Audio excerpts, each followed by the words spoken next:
And welcome aboard the Tassel Express, aka Gary's Pigeon, as I call it. This is the Satan 14's grey pigeon with tassels and stuff. But I call it Gary's Pigeon because it's just easier. But anyway, welcome back to more Destiny 2 PvP Quickie. As you can see, we are already hopping into a PvP match. This time we'll be talking about the G-Lance. The G-Lance. It just sounds sexier. The G-Lance. This particular one will have the catalyst applied, boosting two attributes. One range, which you can see the base range is already ridiculous, and it's added a little bit more on top, bringing it almost to maximum. The second attribute is target acquisition, aka aim assist. Hopefully you guys know what aim assist is. It's the speed of which you drag across your crosshair across your target. So when you pan across, high aim assist means that it will slow down the crosshair a little bit more. It's quite minute actually, but it does play, I think in particular for a pulse rifle, it plays a very, very good advantage. So it's going to be interesting to see how it performs. So both range and target acquisition. So wow, he died quick.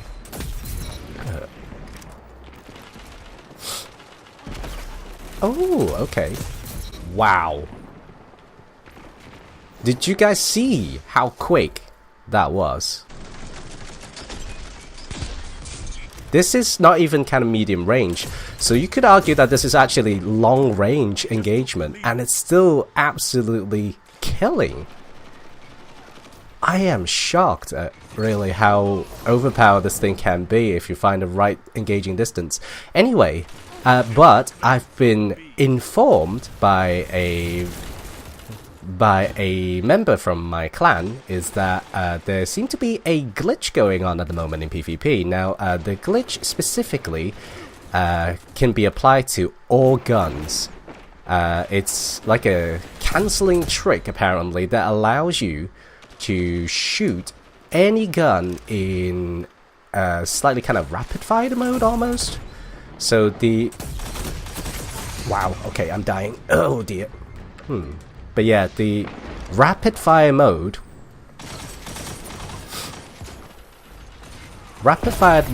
gives I think in particular for pulse rifles gives it a significantly unfair advantage. So the issue with that glitch, which I don't know whether anyone's actually using it in PvP. There may be people who are using it in PvP. And if you are, there is a serious chance that you could get banned. Because it is that OP. I think it kind of skips almost a second or two when it comes to firing. So you can fire 2 rounds in the same time. Nearly 2 rounds at the same time. It was that bad. Wow. Okay, position, man. Positioning is key. Let's go around to the other side. What do you have here? We are still kind of falling behind. Oh, good slide there, sir. Good slide. You sneaky beaver. Oh dear.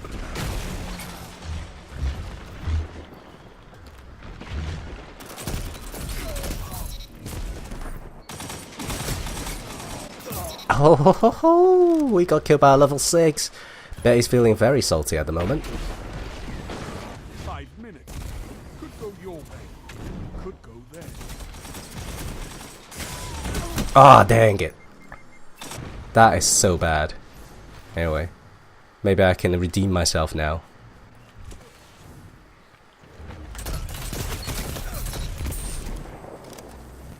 Redeemed? That wasn't actually the guy that killed me, but I got a kill, so I'm gonna say I redeemed myself. Oh dear.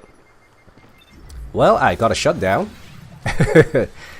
Shutdown is good. What is that guy doing?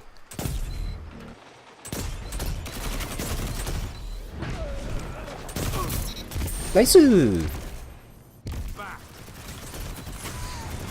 Ow. Ah, got ambushed. Oh dear. Hang on a second, I can redeem myself. Redeemed.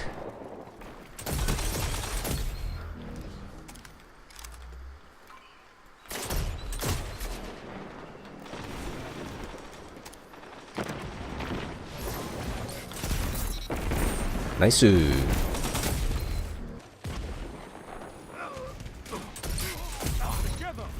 Wow, I am getting kills left, right, and center with this Graviton Lance. Is it overpowered? What do you guys think?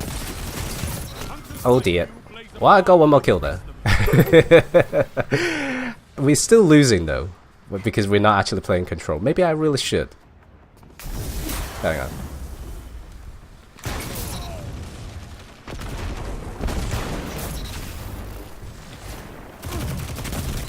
Ah, no! Avenge me! Ah, dang. Never mind. Dang, baby.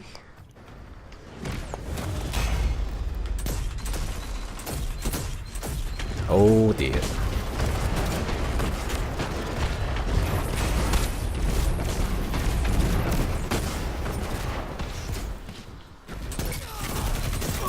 Ah, dope. Okay, I actually survived. Nope, not the— what? You can't do this to me. Two Sunbreakers at the same time. Wow, we did bad. I had no captures. I'm sorry I wasn't playing the OBJ, but the objective of the video wasn't to do with capture, so that's my defense. I'm sorry. But anyway, let's continue to round 2. But do let me know what you think about this gun in the comment section below, because I'm curious as to what you think these guns. In my opinion, I think I can say this now, is that Graviton Lance should be one of the guns that gets nerfed. It is currently, I believe last checked the thermometer, about 28.5 degrees Celsius in a ventilated room, with no fans, just windows being open, etc. There is no wind outside. England is experiencing a massive heat wave, and this is an exaggeration. 28.5 degrees Celsius may be quite normal from where you're from, wherever you're watching this video. Hello there, by the way. But 28.5 degrees Celsius is where every single British would be melting, literally melting, onto the carpet, onto the floorboards, etc. We are not equipped to deal with heat. The only thing that we know of is rant. We complain about a lot, especially the weather. We complain a lot during the rainy seasons, which is practically about 360 days out, 365. Then we rant about the only 5 days that we get the sunshine. So do let me know if you live in England as well. I think a lot of my audience would be, because well, because of locations and stuff. But yeah, let me know how you're dealing with this heat wave, because right now I'm in a room with no ventilation. I'm shutting all the windows.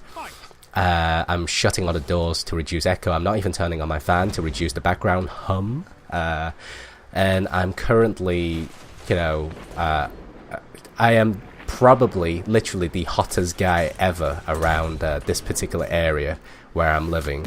So yeah, do let me know if you— wow, that burn. That burn, really? Although I actually got killed by a hand cannon, I wasn't being killed by a grenade.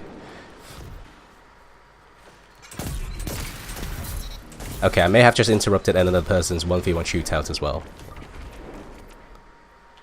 Okay, I think they're all dead. Let's go. I don't actually know whether the spike grenades or the incendiary grenade would be better, so let me know if— wow, that range. Did you see it? Did you see that range?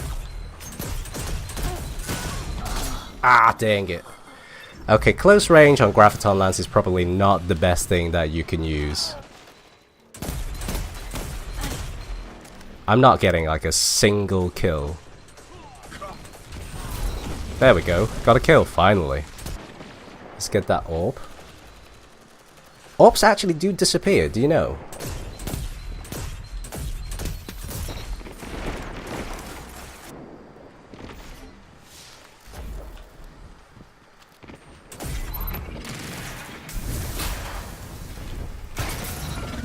Lol.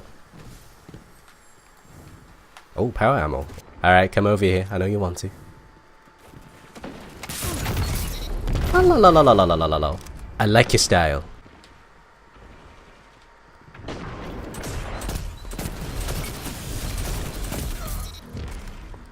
Good stuff. This is kind of optimal medium range kind of scope.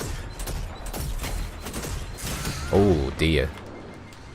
Let me just recover some health and then we can engage again. Engage! Got a kill.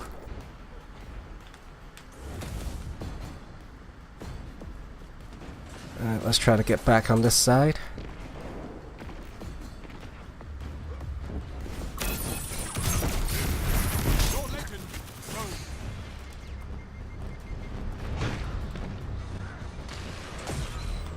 Oh, that guy.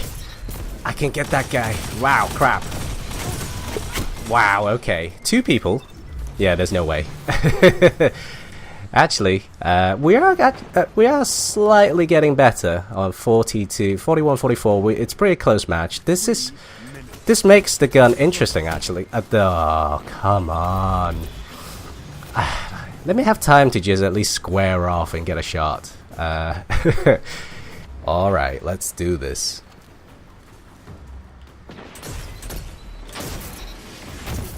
Oh dear.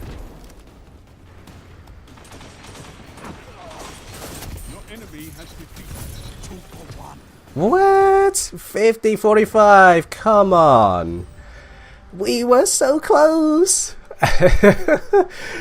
Alright, fine. Wow, we did bad. But it's actually pretty consistent all across the board. So you can see 1.2 to 1.07 and all the way across in 1.75. No one actually reached above 2 KDA. So that's one of the fair matches. When the match is that close, that means the algorithm works. That's the kind of setup we want to see. So I think Bungie did say that on average they want to see Guardians getting maybe 1 to 2 kind of KDA or KD. That was actually in D1, so I'm not sure about the D2 standard, but that's what they're aiming for.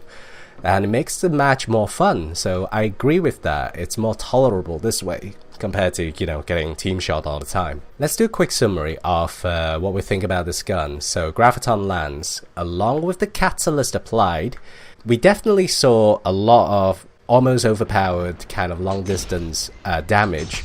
Now this brings me to a point where some of you may have missed out, but if you have a look at the first intrinsic perk, Black Hole, second shot of a burst rips a hole through space-time, doing high damage. It doesn't actually tell me what space-time means, but second shot of burst, so doing high damage and recoil with no fall-off. That last part is important because fall-off damage, if to say something with no fall-off damage means that the bullet can travel for as long as it wants, hitting a target, and it will still do the damage as if it was being shot point blank. So another gun that doesn't suffer from fall-off damage is Hardlight. So Hardlight has rapid fire and also no damage fall-off whatsoever, so it can travel and it can ricochet. So with Black Hole and no fall-off for a high impact pulse rifle is insane. The combination of those things running together is the gun simply shouldn't be allowed. That's why I think that the gun needs to be nerfed in some way or another. So maybe less impact, less base impact, less stability. So that's what I think anyway. But the second intrinsic perk, so to speak, Cosmology, kills with this weapon cause enemy targets to detonate and spawn void projectiles that track targets. So the first part with causing explosion, nice, because we all like explosions and fireworks, right? Except if you're a dog. But you know, if you're watching a video and you're a dog, then woof. But the latter part where it tracked targets, it could be overpowered in PvP, but when you're doing 4v4, it's not that much of an issue. When you 6v6 though, depending on the map type, that is some seriously OP factor. But I should probably point out that they don't actually track that far, so it could be that is well balanced in that aspect. So as comparing to the first intrinsic perk where it does high damage, no fall off, high damage with that kind of range and stability, that is the more OP side. That is the reason why this gun is so good. Cosmology is the icing on the cake. If you do get a kill with Cosmology in PvP, I think that's more to do with luck and maybe how you position yourself. Some people can utilize it to the greatest effect, where like down a narrow corridor maybe. But for me, I think the first intrinsic perk, that no fall off and thing, along with the catalyst applied, makes this gun the top of the top tier. Now, the part you've been waiting for, the most important part, is how many spikes would I give this gun out of 10? I think this gun deserves a solid 9 out of 10. Now, you might be thinking, why not 10 out of 10? Because throughout the entirety of the last 3 or 4 minutes, I've been rambling on about how this gun shouldn't be because it's so damn good. I can tell you exactly why it's lost the point, because it's too damn good. When a gun is so powerful, it brings down all the other guns. It makes all the other guns less useful, and that kind of puts the game in a very ambiguous state, so what you call unbalanced. So, for instance, if you're using Graviton Lance, you pretty much cover between medium to long range. That puts a lot of the things out the window for you in kinetics, so there's almost no scout rifles that could compare with in terms of range and also stability, because those are the two things that you, or at least for me, those are the two things that I look into a scout rifle when I choose it. So range, stability, I don't think there's anything that could top that. So Graviton Lance kind of overlap that area. And then pulse rifles, again, why would you dual wield pulse rifles? For giggles, sure, but for practicality, probably not. Then auto rifles, so we're going through the 3 main weapon types here that are quite common. And auto rifles, yeah, there are some close range auto rifles out there, but I would say if you want to go for a close range weapon, you should go for close range. So that leaves 3 essential other types, so hand cannons, submachine guns, and sidearms. And I'm taking away a point here because none of those 3 things are really my primary. So in terms of kinetic, I have yet to come across a sidearm that's good. Again, in terms of kinetic, I have yet to come across a submachine gun that is okay. So on consoles, for some reason, I find the recoil to be too much. So it's for me, that's a no-go. And then we left the hand cannon. So we're left with just one option. And the only 2 guns that I know of that are good would be Better Devils and also Midnight Coupe with Rampage and Outlaw. So those are excellent PvE options. One of them may be really good for PvP, which is the Better Devils, but you see what I'm trying to get to is that the Graviton Lance is doing so much that it makes using other guns just a little bit meaningless. So I like to see some nerf going on for Graviton Lance in the future, just so that we can balance out the weapon pool and give those weapons a reason to be there. Now, obviously when Forsaken comes out with the random rolls, I suspect all this will not be an issue. Which brings us neatly to the end of the PvP Quickie session. If you like this video, consider giving it a like, maybe even get subscribed. If you dislike it, well, hit the other button. But be sure to drop me a comment, please, because I like to receive feedback and so that I know how to make it right for you next time. So with that being said, thank you very much for watching, and I shall see you in my next video.